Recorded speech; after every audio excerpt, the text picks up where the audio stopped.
Oi, pessoal, mais um podcast Canaltech no ar. E a gente vive cercado de imagens nas redes sociais, no trabalho, no dia a dia. Mas com tanta tecnologia envolvida, surge uma dúvida importante. Ainda dá para confiar no que a gente vê? No episódio de hoje, a gente fala sobre como a tecnologia está transformando a fotografia e o impacto disso na forma como a gente interpreta o mundo. Você também vai conferir. Uma guerra pode afetar o preço da sua viagem, Netflix pode ter que devolver dinheiro aos clientes e o WhatsApp começa a liberar um dos recursos mais pedidos pelos usuários. Eu sou a Fernanda Santos e esse é o podcast Canaltech. E para entrar no tema do episódio, eu converso hoje com o Gui Christ, fotógrafo premiado internacionalmente e vencedor do Sony World Photography Awards. Ele também faz parte do programa Alpha Partners e tem um trabalho reconhecido por usar a fotografia como ferramenta de narrativa e reflexão, especialmente com o projeto Macumba. Na conversa, a gente fala sobre inteligência artificial, redes sociais, o papel da tecnologia na criação de imagens e o que ainda diferencia uma fotografia em um mundo onde tudo pode ser gerado digitalmente. Gui, primeiramente, muito bem-vindo ao podcast Canaltech. E para a gente começar, para quem ainda não te conhece, você foi eleito o melhor fotógrafo de retratos do ano no Sony World Photography Awards. O que esse reconhecimento representa dentro de um mercado que está sendo tão impactado pela tecnologia? A premiação, na verdade, foi uma coroação de um projeto que eu iniciei tem quase 7 anos, onde eu venho fotografando no Brasil todo, né, as religiões de matrizes africanas, e foi bacana, porque ter uma projeção tanto nacional quanto mundial para um tema que é muito invisibilizado aqui no país, né, por causa do racismo, de todo o problema que a gente tem vivendo.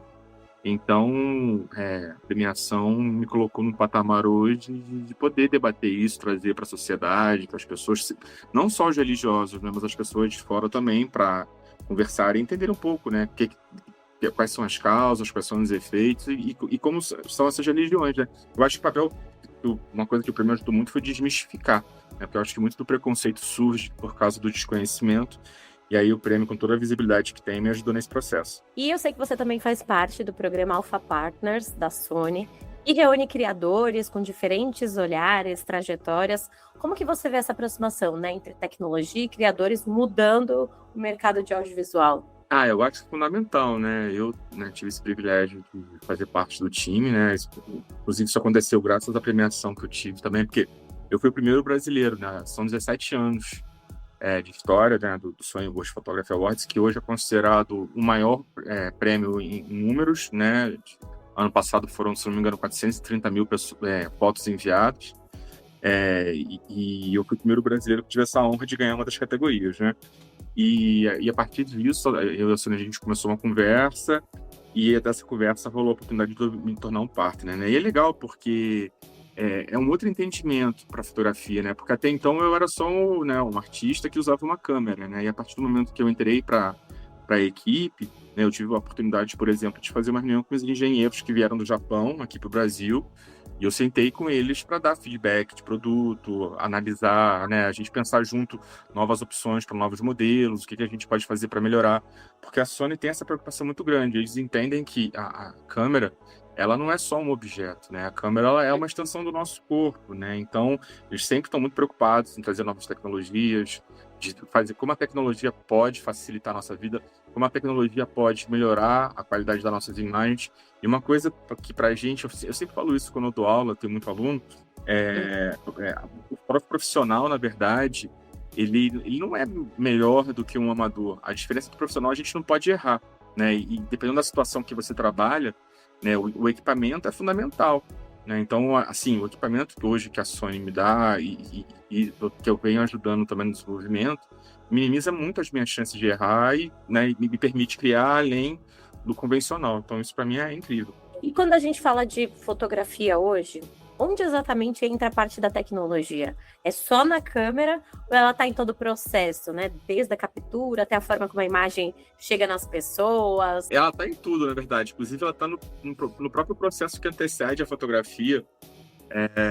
A gente quando trabalha, né, como eu trabalho a longo prazo, né, com projetos muito grandes, a gente vem usando tecnologia para desenvolver projetos mesmo, como, né, como um escritor faz, como qualquer um cineasta faz, né? Então a gente já tem hoje softwares integrados que ajudam a gente na parte de gestão do projeto, tem hoje aplicativos que ajudam a gente na parte de criatividade, né, fazendo mind mapping, fluxogramas de ideias. Eu, por exemplo, estou usando muito a inteligência artificial hoje como uma maneira de trabalhar meus storyboards. Então, meu processo criativo hoje... antes eu desenhava, né? Eu sou formado em arte. Eu sempre tive um trabalho manual muito grande. Isso é anterior à fotografia, né? E aí, hoje eu estou usando esses storyboards, né? Que eu faço, né, em várias plataformas, né, de inteligência artificial, para exatamente poder antecipar coisas que eu vou criar, problemas que posso ter, a questão da iluminação, porque tá tão fiel à realidade que eu consigo realmente, a partir disso, antecipar todo o meu processo. E também, ao longo do processo fotográfico, como eu falei há pouco, tecnologia é fundamental, porque ela reduz muito a minha chance de errar, né? Assim, e como eu te falei, por exemplo, se a gente vai fotografar uma situação de esporte, né, o atleta não vai parar para mim fazer uma foto. Então a câmera, a Sony mesmo, né, ela tem um sistema de autofoco, por exemplo, que usa inteligência artificial. Então, a partir do momento que eu determino que a câmera deve seguir uma certa pessoa, né, a pessoa pode estar de costas, ela pode passar por trás de outros objetos, que o autofoco garante que ela sempre vai estar sendo, né, enquadrada e com foco, né? Isso é incrível. E também depois do processo, né, fotográfico, porque a gente precisa tanto dar saída, né, para os computadores, mas eu sou de uma geração mais velha. Eu falo que eu peguei o finalzinho do impresso, né? Eu sou um pouco analógico ainda. Então, por exemplo, eu tenho uma necessidade muito grande de fazer grandes ampliações, né? Antigamente você ia para o laboratório, mas hoje em dia você tem impressoras já também, que são dispositivos cada vez mais tecnológicos, né? Que a câmera, né, o arquivo digital passa automaticamente para essas impressoras, e isso permite uma qualidade, uma fidelidade maior de cor, um tamanho de ampliação maior. E também hoje a gente vem pensando muito a fotografia como além do papel, né? Assim, além do celular também. Então a fotografia hoje você pode fazer projeções, você pode fazer trabalhos multimídia. Então a tecnologia está presente o tempo inteiro na fotografia, como eu vejo. E a gente tem falado muito de inteligência artificial por aqui, que ela está impactando praticamente todos os setores. Você vê a IA mais como uma ferramenta criativa ou como um risco para a credibilidade das imagens? Porque hoje já existem imagens e até ensaios inteiros feitos com IA que parecem totalmente reais, a gente fica até em dúvida. Isso muda o que a gente entende como fotografia? Esse conceito de fotografia e realidade já mudou um pouco antes, né? Acho que com o advento da fotografia digital, né, e principalmente com o advento da internet, o conceito de realidade meio que já começou a cair por água abaixo, né? Até eu falo, né? A fotografia é uma forma de arte. E dentro desse espectro contemporâneo da fotografia, esse entendimento de verdade já caiu um pouco por água abaixo. Óbvio, né, que você para ver o fotojornalismo, a fotografia científica, essas de fato trabalham com a realidade. Eu tenho falado que nesses tempos de algoritmo, elas trabalham com a materialidade, né, que eu acho que é a grande diferença, né, porque a inteligência artificial, por exemplo, ela consegue te entregar um resultado hiperreal, né? Assim como a pintura, se você parar para ver também, inclusive eu falo muito isso com o pessoal. Eu acho que hoje a fotografia está vivendo um dilema que os pintores passaram há 200 anos atrás, quando surgiu a fotografia, porque até então quem tinha um domínio da imagem eram os pintores, e de repente surge uma máquina que consegue fazer o que eles faziam em frações de segundo. Né? Então eu vejo um paralelo muito grande. A diferença hoje é que é um algoritmo, né? Não a máquina continua, mas o algoritmo sim.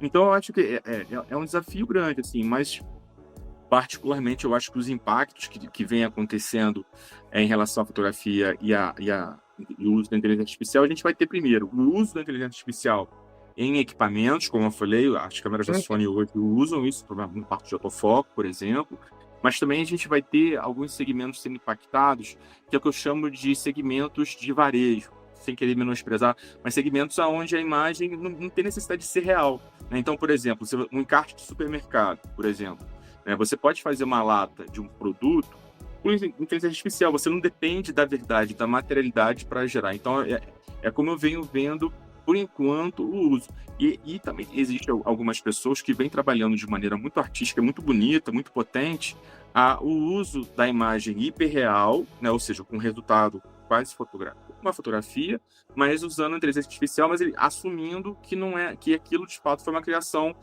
feita por algoritmos, né? Tanto que hoje o pessoal já vem falando de engenharia de prompt, como é que é? Né, redação algorítmica, né, para a geração dessas imagens, né, o próprio texto, né, o próprio prompt, eu conheci uma menina que é artista visual que ela falava isso, a minha redação de prompt já é uma obra de arte, né, então, e ela gera um produto hiperreal como uma fotografia. Então, como eu venho visto, assim, mas eu acho que algumas áreas, como fotojornalismo, né, que como eu falei, todas essas partes que, de fato, detêm a chancela da sociedade para falar isso é verdade, a inteligência artificial ainda não tá afetando, não. Mas o restante tá. E a gente vê muitos smartphones investindo cada vez mais nas suas câmeras. Ainda faz sentido investir em uma câmera profissional hoje? E o que uma câmera profissional hoje entrega que um celular ainda não consegue? Olha, eu acho que para um profissional faz todo sentido, né? Eu acho que é que nem você falar assim, você vai correr uma corrida, eu te dou um Fusca, eu te dou um carro de Fórmula 1. Qual que você prefere correr, né? Para um piloto profissional. Porque assim, os celulares hoje, inclusive, né, usam inteligência artificial para fazer várias melhorias. Eu acho que para a prática de snapshot, que é aquela foto, tô aqui passeando, tiro uma foto aqui, eu acho que em algumas situações é mais prático, porque tá no teu bolso, você não precisa configurar, né, já é automatizada. Porém, a qualidade da imagem, tanto digitalmente quanto depois para a saída de pós-produção, né, a parte de tratamento, não consegue chegar igual. E eu acho que e tem uma coisa, né, que pega muito para mim na fotografia de celular, que são as lentes. Que, por exemplo, né, você pega hoje um celular top de linha, né? Ele vai ter uma lente que pode ser até de cristal, mas quase sempre é de plástico. Isso já gera um problema de deformação, às vezes pode alterar a cor. O processamento, às vezes, é bom, mas, por exemplo, eu quando estou com uma câmera, eu posso trocar a lente que eu quiser. Eu posso usar se eu quero mostrar uma paisagem, eu posso usar uma lente grande angular para mostrar muito mais coisas. Se eu quero ver um pássaro, por exemplo, eu boto uma lente, né, uma teleobjetiva para ver de pertinho. O celular não permite fazer isso, né? Então, eu acho que para o uso profissional, você se limitar ao celular, eu acho muito complicado. Eu acho que, de fato, o profissional ele precisa ter uma câmera. E, assim, a câmera, ela envolve 3 coisas, tá, que eu acho fundamentais. Uma é a lente, foi essa que eu falei, e eu falo que lente também é que nem pintar uma parede. Por exemplo, se você vai pintar uma parede muito grande, você vai com um rolo gigante para você levar menos tempo. Mas se você vai pintar um detalhezinho, você vai com um pincelzinho pequenininho. A lente tem essa mesma maneira de trabalhar. A outra coisa vai ser o sensor. Acho que um celular dificilmente tem um sensor tão bom quanto é da minha câmera, que é a Sony Alpha 7R5, né, que é de 61 megapixels, altíssima resolução, enfim, eu consigo, que nem falei, fazer ampliações de 2 metros. E a terceira coisa é o processamento, né, que a câmera, né, as câmeras, né, no paciente top de linha, elas conseguem, então assim, ela pega tudo que o sensor produz, né, a imagem, o sensor seria o filme, né, ela consegue às vezes ver mais cor, ela consegue, né, fazer alguns ajustes que um celular não faz. Então, acho que, realmente, para mim, justifica muito ter para um profissional ter uma câmera DSLR, né, como a gente fala. E se você pudesse dar um conselho, assim, para quem quer começar hoje com fotografia nesse cenário cheio de tecnologia, qual seria? Por onde começar? Seria não ser tecnológico. Eu acho que o grande jeito de aprender fotografia, antes, né, são 2 etapas. Uma etapa é com a câmera, aí como eu falei para você, eu acho importante a pessoa ter uma câmera, não precisa ser uma câmera super, hiper, mega cara, não, acho que pode ser uma câmera de entrada mesmo, e para a pessoa poder praticar a parte técnica, né, e aí técnica vem de tecnologia, então ela tem que entender a abertura, ela tem que entender o ISO, ela tem que entender a velocidade, profundidade de campo, mas ao mesmo tempo também, eu acho que tem uma questão que é o analógico, e eu entendo que fotografia a gente aprende vendo em livro de fotografia, em exposições, porque por mais que, né, que o celular permita a gente ver rede social de imagem, tem muito, mas sempre vai ter ali um filtro do algoritmo, e quase sempre esses algoritmos tendem o que a gente chama de moda, né, as tendências, assim, né, o que está bombando. E eu acho importante a pessoa ir para esses lugares para criar uma relação mesmo de contemplação, porque também é isso, né, o celular é muita informação, você se dispersa logo, você entra às vezes, né, numa rede social, você fica nem 10 segundos num perfil olhando uma foto. Eu acho importante você ir nesses espaços, né, como eu falei, museu, galeria, festival de fotografia, e você parar por alguns minutos na frente de uma foto e tentar entender, olha, o que esse fotógrafo quis falar com essa foto? Por que essa foto é considerada uma boa foto? Quais são os elementos que estão nessa foto, que deixam essa foto ser importante? Por que ele usou a luz dessa maneira? Como ele enquadrou? Então, assim, eu acho que essa relação, né, da cultura visual, como eu venho defendendo, eu acho que é uma questão ainda analógica, eu acho que é o melhor processo. Mas tem hora que às vezes a pessoa não tem tempo, e realmente no YouTube, por exemplo, hoje eu acompanho alguns canais que tem pessoas analisando exposições, analisando livros, então também pode ser uma opção, mas eu ainda prefiro, nesse sentido, o analógico. E Gui, para a gente fechar, o que você acha que ainda vai mudar na fotografia nos próximos meses, nos próximos anos, com todo esse avanço da tecnologia? Eu acho que cada vez mais as pessoas que trabalham no audiovisual, principalmente na fotografia, porque a fotografia, né, quando surgiram as redes sociais, por exemplo, a fotografia dominava, né? Não tinha tecnologia para o audiovisual. Hoje já tem tecnologia para o audiovisual e a fotografia está cada vez mais sendo deixada de lado né, a gente tem a inteligência artificial também ocupando um pouco do mercado. Eu acho que os profissionais eles precisam cada vez mais se qualificar, tanto na questão técnica, como eu falei, assim, você entender muito do seu equipamento, para você... Eu costumo brincar, eu falo que técnica é feita para a gente quebrar, né? Se você parar para ver os grandes pintores, por exemplo, todos eles, né? Você pode olhar um quadro do Picasso, por exemplo, você vai achar que ele é um maluco, aquele quadro ali não tá nem cabeça. Mas você parar para ver a história dele, ele era um cara muito técnico, que alguma hora ele, por ser muito técnico, ele teve um estalo e ele sobreviveu à técnica. Então, eu acho que nesses tempos que a gente está vivendo de inteligência artificial, né, e tudo mudando muito rápido, acho que cada vez mais os produtores de imagem, eles devem se entender mesmo como artistas, sabe? Devem cada vez mais falar assim, essa é a minha maneira de olhar, e é isso que eu quero falar, e trazer questões também que estão próximas da gente. A gente vive hoje num mundo conectado, né? Então a gente é sempre também impactado por coisas de fora da nossa realidade. Eu acho que também olhar para que está perto da gente, né? Eu moro em São Paulo, quantas histórias eu não posso contar em São Paulo? Uma pessoa que mora no interior da Bahia, quantas histórias ela não pode falar também? Então são essas coisas que eu acho que as pessoas têm que ficar atentas para essa grande mudança, porque cada vez mais a imagem individual, vamos falar assim, ela está perdendo relevância, ela está ficando efêmera, né? Porque, como eu falo assim, a gente hoje é impactado. Se eu perguntar para você assim, qual foi a foto que você viu uma imagem que você viu há 15 minutos atrás, você não vai conseguir descrever, você não lembra, né? Então, eu acho que os produtores de imagem, eles têm que trabalhar exatamente nisso, assim, como trabalhar para deixar a sua foto mais relevante, para ela não ser efêmera. Eu acho que o grande trabalho, pelo menos o meu trabalho que eu vim fazendo isso com os meus alunos e com todo mundo que eu converso sobre fotografia é assim, nós temos que pensar um jeito da coisa continuar depois de 15 minutos ser lembrada, entendeu? Sim, porque assim, infelizmente a gente vive no mundo da economia da atenção, né? E eu acho que uma resposta, e sempre falam que artistas sempre são meio, né, do contra, tal. Mas eu acho que um dos jeitos que a gente tem, de fato, assim, de ter não só relevância no mercado, mas produzir coisas que a gente acredite, sabe? Eu acho que é importante a gente realmente tentar quebrar um pouco essa coisa da economia da atenção, entendeu? Assim, eu falo muito isso, assim, para os meus alunos. Olha, para de pensar em like e pensa isso, ó, daqui a 1 ano as pessoas vão estar falando do meu trabalho, daqui a 5 anos as pessoas vão estar falando do trabalho. Né? Eu, por exemplo, graças a Deus, eu tenho foto em museu. Então, quer dizer, daqui a 300 anos alguém vai estar estudando as minhas fotos. E eu acho que é esse exercício, sabe? Assim, poxa, por que eu estou fazendo assim? O que eu posso fazer pode mudar a vida de alguém? O que eu estou fazendo pode mudar a minha vida? O que eu estou fazendo pode mudar a sociedade? E aí a coisa flui e eu acho que tende a acabar com essa correria louca que a gente vive. Perfeito, perfeito. Gui, muito obrigada pelo papo. Agradeço. Foi muito bom entender esse outro lado da fotografia, não só como técnica, mas como a tecnologia, narrativa e impacto na forma como a gente enxerga o mundo. E acho que fica até uma reflexão, né, para quem está ouvindo a gente agora, que no meio de tanta imagem, talvez acho que o mais importante não é só o que a gente vê, mas como a gente escolhe olhar, né? Obrigada pelo seu tempo e por compartilhar sua visão com a gente. Parabéns pelo seu trabalho. Eu que agradeço. Foi um prazer estar conversando com vocês. E vamos agora para o Giro de Notícias. Se você está planejando viajar de avião, pode preparar o bolso. A guerra envolvendo o Irã pode impactar diretamente o preço das passagens aéreas no mundo todo. O principal motivo é o petróleo.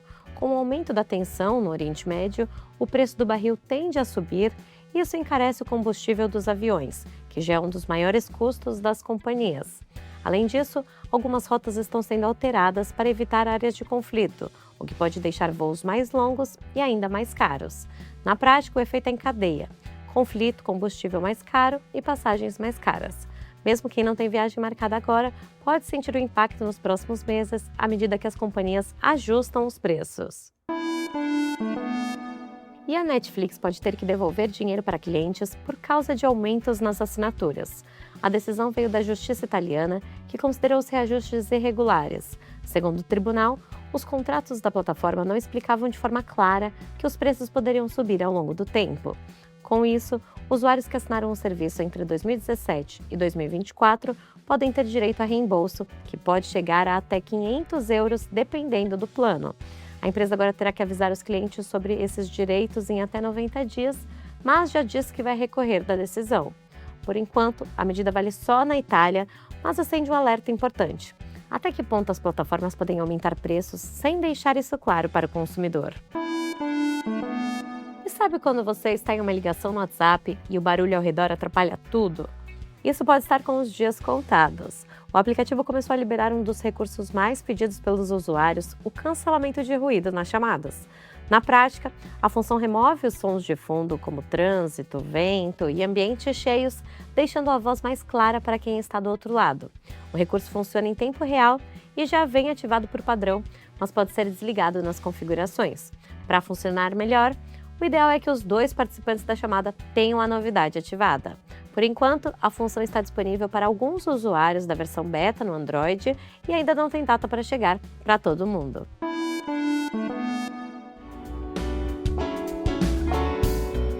Então é isso, o podcast do Canaltech fica por aqui.